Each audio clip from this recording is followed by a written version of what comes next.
Fala pessoal, tudo bem? Acabou agora há pouco no Morumbi, São Paulo 0, Palmeiras 0. É...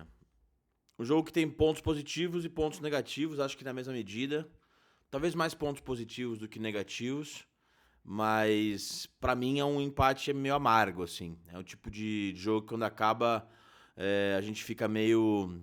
Puta, daria pra ter feito coisa melhor, sabe? Essa sensação é bem ruim, assim, porque ganhar um clássico, sobretudo ganhar desse Palmeiras hoje em dia, esse Palmeiras tão poderoso, é o tipo de coisa que muda a semana, né, da torcida, muda o ânimo do time, a confiança do time e tudo mais. O São Paulo poderia ter vencido o jogo e acho que algumas escolhas do Zubeldia fizeram o São Paulo não vencer o jogo hoje, assim. Porque poderia ter vencido, poderia ter vencido. Como poderia ter perdido, evidentemente, porque as chances mais claras de gol foram do Palmeiras, né? O Palmeiras fez uma partida é, perigosa no início do segundo tempo, né? Chegou com perigo algumas vezes. O Alisson salvou uma bola em cima da linha, enfim.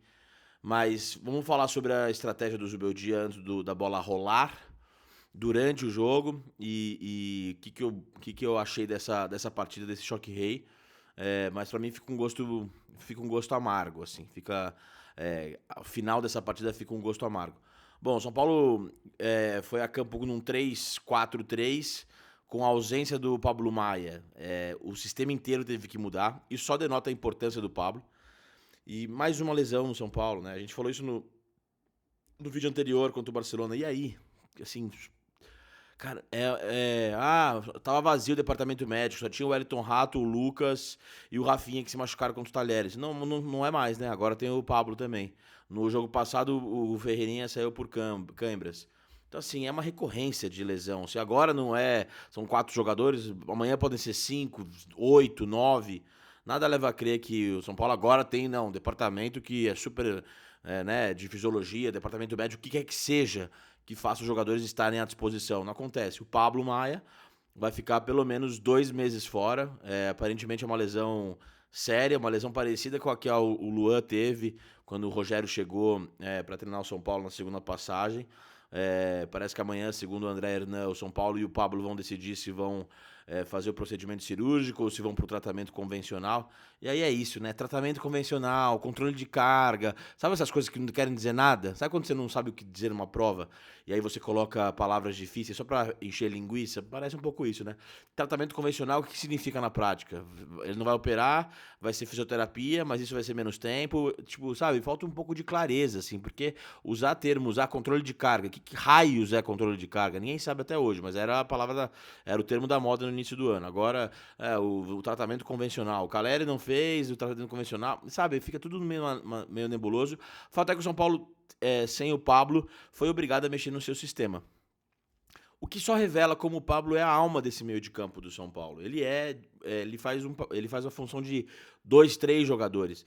Ele não tá jogando na melhor fase dele pelo São Paulo. Depois da seleção ele realmente veio abaixo, mas ainda assim é um cara absolutamente crucial para esse time. Não dá para imaginar o São Paulo sem ele ali, porque no meio de campo, porque ele se complementa muito bem com o Alisson e é um jogador que tem um pulmão absurdo. O cara corre por 3 jogadores, ele tá em todos os lugares do campo, ele se apresenta ao ataque, finaliza, ele marca, joga num ritmo constante até o final, tanto é que o Zubeldia no final do primeiro jogo, lá contra o Barcelona, falou, pô, eu acho que eu não sei de nada, você não tá cansado? Eu acho que eu não sei nada da vida, porque você não tá cansado de tanto que ele correu em Guayaquil e continuou bem, assim, num ritmo elevado. Então, a ausência do Pablo vai ser muito complicada pro São Paulo, muito, muito complicada. Porque o outro jogador da posição é o Luiz Gustavo, que é ótimo jogador, mas é veterano, é outro estilo, tem 36 anos, outra intensidade. É muito bom jogador, repito, mas é outra característica. O São Paulo azeitou no meio de campo com uma dupla Pablo Maia e Alisson. Então, por conta da ausência do Pablo, teve que colocar 3 zagueiros, 4 no meio de campo, na linha do meio de campo e 3 na frente. E não encaixou esse sistema hoje. O primeiro tempo muito amarrado, muito amarrado. Os dois times sem nenhuma inspiração, sem levar muito perigo. O Palmeiras teve uma cabeçada ali que levou perigo, que o Rafael defendeu. Mas o São Paulo e o Palmeiras não tiveram inspiração, um jogo muito picado, arbitragem péssima do Wilton Pereira Sampaio, horrível, horrível. aquele tipo de arbitragem que irrita, que faz o jogo não ganhar atração, insuportável. Mas o São Paulo não encaixou, assim. Acho que o Luciano não estava bem, o André, que, porra, tem jogado tão bem, não estava bem. O Caleri também não estava bem. Quem chamou a minha atenção no primeiro tempo foram o Alisson, jogou muito bem no primeiro tempo. O Alan Franco, que jogou muito bem o jogo inteiro. Os dois jogaram muito bem. O Alisson foi melhor em campo e o Alan Franco, seguido do Alan Franco, jogou muito bem. O Bobadilla, que, cara, entrou num rabo de foguete brutal, brutal. O cara nunca mais jogou, séculos sem jogar, porque o Carpini nunca mais o tinha colocado. E entra nesse jogo contra o Palmeiras. Palmeiras que tem um time chato no meio de campo, aquele Lima Moreno é bom jogador, Richard Rios é bom jogador, Rafael Veiga. E o Bobadilla fez um jogo muito bom, muito bom. As pessoas estão reclamando, pô, ele é meio. Ele é pouco incisivo com a bola no pé, meio inseguro o que fazer. Pô, ele tá completamente sem ritmo. Completamente sem ritmo. Qual foi a última vez que ele jogou? Qual foi a última vez que ele jogou mais do que 40 minutos, meia hora? Então, assim, ele jogou o jogo inteiro numa boa rotação, se apresentando, fazendo bons desarmes, dando carrinho. Gostei muito da partida do Bobadilla. Muito, muito. Ele aplacou a ausência do Pablo. Outra característica, outro tudo. Mas aplacou a ausência do Pablo e, pra mim, ganhou pontos. Sempre achei bom jogador e hoje ganhou pontos, porque entrou numa saia justa brutal e saiu bem. Então eu gostei muito do primeiro tempo do Bobadilla, do Alan e do Alisson e do Wellington. O Wellington fez ótimo primeiro tempo, mesmo. Porra, ele teve um duelo ali com o Estevão, que é muito bom de bola. O hype tá em cima do Hendrick, merecidamente, que é muito bom jogador, é um craque. O Hendrick vai ser um jogador extra classe, já é extra classe. O Estevão falam que ele é melhor até de talento do que o Hendrick. Então, assim, ele é muito bom de bola, ponta habilidoso, canhoto, e o Wellington ganhou todas em cima dele. Todas. O Wellington foi bom no desarme, o Wellington foi bom no ataque, cruzou errado algumas bolas, é verdade, mas fez ótimo jogo o Wellington. Ganhou na corrida, incomodou o Marcos Rocha. Então, pra mim, eu destacaria esses 4 jogadores: o Wellington, Alisson, Bobadilla e Alan Franco. Todos do meio campo pra trás, né? Nenhum jogador de frente. Porque os 3 jogadores de frente, de fato, tiveram um primeiro tempo bastante apagado, assim. Não foram ruins, péssimos, mas foram abaixo do que eles podem. Os 3, André, Luciano e Caleri. Aí no segundo tempo, o Abel faz isso muito bem, né? No intervalo ele não mexe, ele não altera jogadores, né? Nesse caso ele até colocou o Lázaro no lugar do Flaco Lopes e tal, mas o time muda completamente, no apetite, na postura. Então o Palmeiras já começou empurrando o São Paulo para as cordas e poderia ter feito um gol numa cagada brutal do Arboleda, que aliás, Arboleda, depois desse lance, até se recuperou no jogo e foi bem, tirou umas bolas de peixinho e tudo mais e tal. Mas contra o Barcelona, ele quase entregou um gol, né? Em Guayaquil, já tava 2-0 pro São Paulo, ele se embaranou com a bola. E hoje, de novo, 2 vezes, no lance em que o Lázaro, sem goleiro, chuta e o Alisson tira em cima da linha, o Arboleda perde 2 vezes a bola. E numa coisa meio de displicência, assim, com o Hendrick acossando ele e ele meio não entendendo a urgência, onde ele estava no campo, que qualquer perda ali seria fatal. E só não foi fatal porque o Alisson estava lá. E assim, o Alisson, cara, de verdade, assim, o Alisson é aquele dos jogadores mais legais de você ter no seu time, assim. Como é bom ter um jogador como o Alisson. O Alisson é um jogador que se reinventou. A invenção do Dorival é um dos maiores legados que eu me lembro de um treinador no São Paulo. Não me lembro de uma sacada de treinador tão impressionante quanto essa do Dorival, escalando o Alisson como segundo volante. Ele se tornou um enorme segundo volante. E hoje, sem o Pablo, no segundo tempo, a Bobadilla se projetava mais, ele foi primeiro volante e ele jogou uma barbaridade. O Alisson é um dos jogadores mais legais de ver vestindo a camisa do São Paulo. Porque ele joga no limite das próprias limitações. Ele se entrega, e ele é útil, e ele não afina em cada dividida, ele mete o pé, ele rasga os caras, ele vai pra cima, ele chuta, ele faz gol, fez um golaço contra o Barcelona. O Alisson, putz, cara, assim, olha, tem que tirar o chapéu mesmo pro jogador que ele se tornou no São Paulo, né? De um coadjuvante que, assim, pra mim, assim, eu sempre fui muito crítico ao futebol do Alisson como segundo atacante, ponta direita, ponta esquerda. Sempre achei ele um atacante muito limitado. Muito mesmo, assim. Eu até achava que ele era parecido com o Marcos Guilherme. O Marcos Guilherme é até mais rápido que ele. Mas achava ele, assim, um jogador abaixo. Não gostei quando ele veio pro São Paulo. Mas ele como volante, ele é outro jogador. É uma coisa impressionante. O lastro dele como jogador ofensivo faz ele ter uma facilidade de distribuição de bola Ele não se apavora, ele não é um volante que tem a qualidade de saída de bola de um zagueiro, sabe? Ele tem uma tranquilidade de dominar a bola e clarear o lance de um jogador de frente, que é um jogador que sempre arriscou mais, né? E como ele é muito, muito competitivo e tem também uma capacidade atlética impressionante, ele se tornou um volante moderno, assim, né? O volante que, porra, joga no mesmo ritmo o tempo inteiro. Cara, que partidaça do Alisson. Partidaça do Alisson. Cada vez mais fica legal de ver ele jogando pelo São Paulo. E se continuar assim, vai ser um cara que, meu, quando sair do São Paulo, quando se aposentar, vai ser um cara muito querido pela torcida. Porque a torcida só quer ver um cara que dá tudo de si, um cara que não tem vaidade, um cara que não se esconde, um cara que luta pra cacete. É só isso. O resto, a gente dá um jeito, entendeu? A gente só quer cara que deixa tudo que tem pra dar em campo. Tudo que tem pra dar em nome do time, sem vaidade, sem assim, fez 2 lances bons, dá de calcanhar, ele não tem isso também, não tem, sabe, não sobe a cabeça.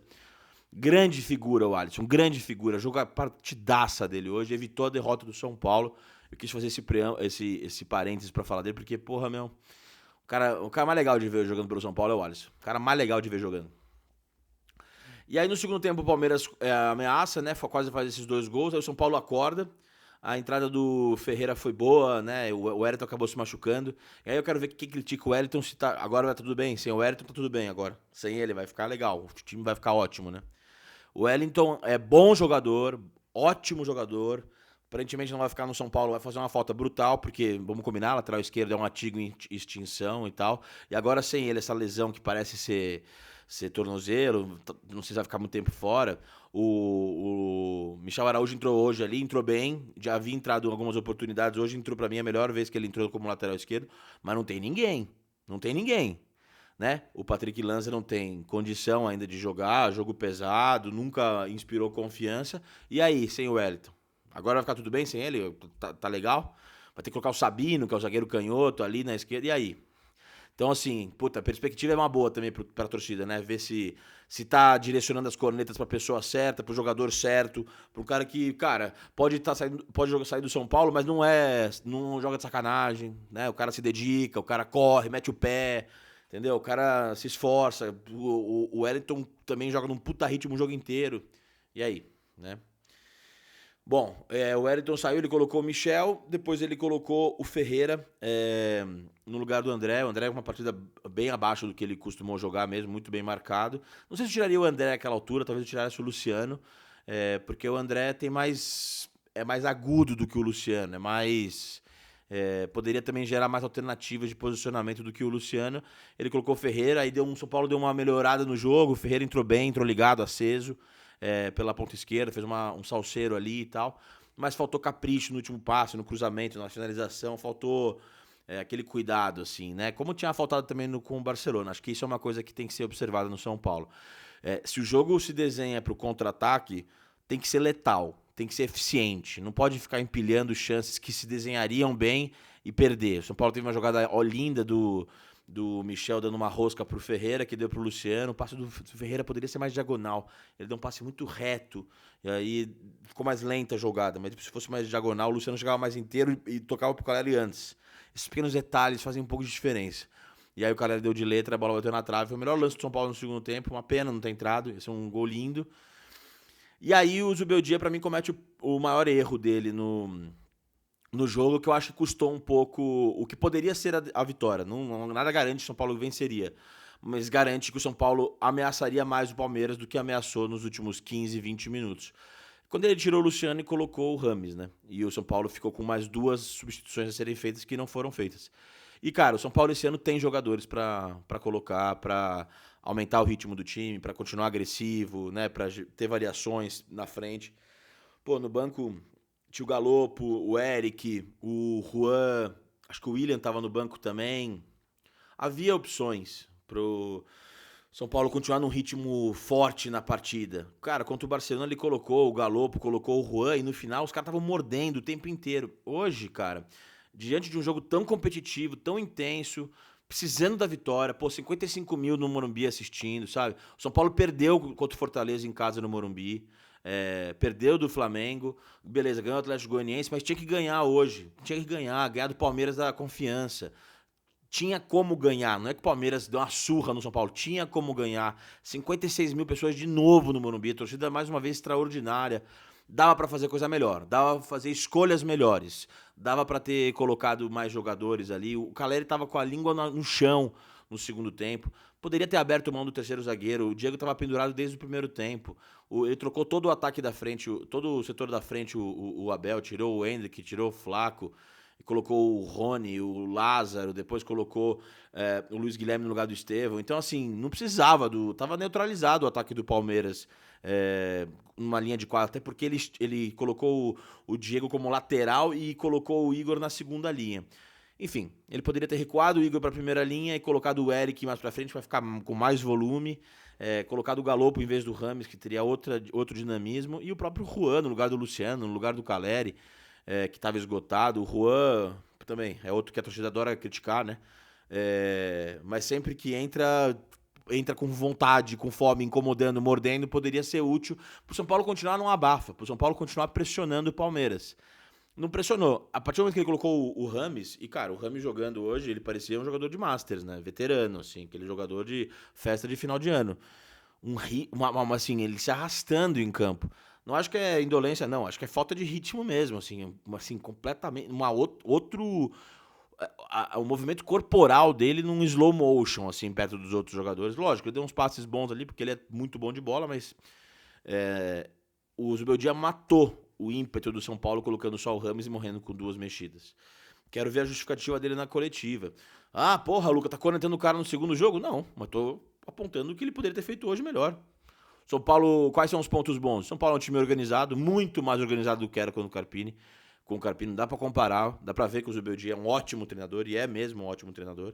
São Paulo foi competitivo, São Paulo pegou um time mais forte da América do Sul e, de novo, fez frente. Poderia ter perdido, poderia ter vencido, e eu tô apontando as coisas que o Zubeldia, pra mim, poderia ter feito melhor. Pra mim, morrer com 2 substituições a serem feitas num jogo tão intenso, tão pegado quanto esse, é um erro um pouco elementar. Mas deixar de mexer numa sequência que a gente vai ter agora, contra a Águia de Marabá, fora de casa, depois Vitória, fora de casa, depois Cobressal, fora de casa. Pô, é uma sequência acabou de voltar do Equador. Pô, mexe, roda o elenco, poupa os caras, sabe? Vai ter que usar todo mundo. Né? Então, pra mim, não fez o menor sentido. Até me ocorreu, será que ele sabe que não dá pra morrer com 2 mexidas? Porque quem fazia isso era o Carpini.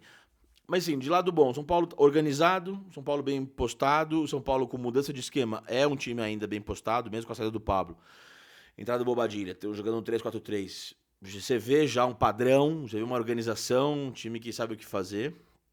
Mas acho que fica aquela coisa, porra, poderia. Se tivesse mexido, colocado o Juan, Galopo, ou Eric e tal, tentado e fosse 0x0, falar, pô, tentou de tudo, beleza. Tentou de tudo, com as armas que tinha, beleza, a gente discutiria quem teria saído e tudo mais. Agora, nem colocar, puta, pra mim é um erro. Erro. E acho que ele poderia responder sobre isso na coletiva. É isso, turma. Essa foi a minha análise. Melhores em campo: Alisson, Alan Franco e Bobadilha. Gostei muito do Bobadilha. E é isso. Achei que poderia ter vencido. Um gosto um pouco amargo, mas vida que segue. Agora não perder do Água de Marabá, jogar com seriedade pra no Morumbi só fazer o esperado, né? Que é vencer. O Paulo é favorito. Hoje tive um papo muito legal com o Gabriel Sá, queridão, foi legal pra caralho, convido vocês a assistirem.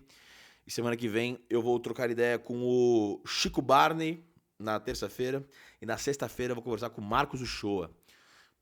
Porra, convidados peso pesadíssimos semana que vem no Bopismo. E tem novidades, hein? Tenho novidades em breve, amanhã, talvez, ou quarta, vocês saberão de uma novidade aí que vai ter neste canal, tá bom? É isso, compartilha esse vídeo com as pessoas, manda no WhatsApp, manda pra família, pros amigos, namorado, namorada, todo mundo, tá bom? E se inscreve na bagaça, se inscreve no canal, deixa o like, comenta, vamos trocar ideia, meu. É isso, velho. O Bopismo é uma tentativa de viver disso. Eu preciso de vocês pra conseguir, beleza? Valeu, um abraço, até mais.